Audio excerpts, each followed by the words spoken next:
What causes a loss of balance in the elderly?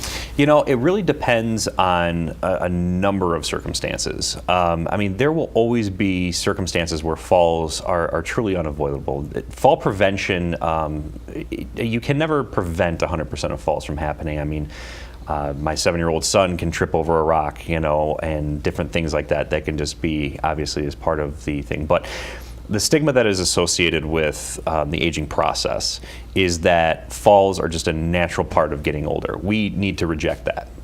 That is not something that we should accept as a medical community or even just part of, you know, the human race for the most part. The biggest thing about, you know, things that can cause falls are a lot of very, very subtle as well as very not so subtle instances. Loss of muscle strength, decreased activity. Being here in Michigan, you know, we kind of hibernate in the winter months. The activity level goes down, our muscle strength goes down, we're more vulnerable during this time. Vision is a big one.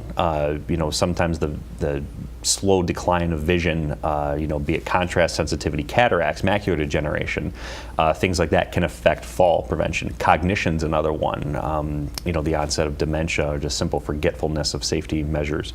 So there's lots of different, you know, things that can come into play in regard to fall risk. But each individual, I guess, specialty, be it a physician, nurse practitioner, physical therapist, occupational therapist, nurses, you know, we all kind of have our own unique approach when it comes to examining some of these risks and how we can help.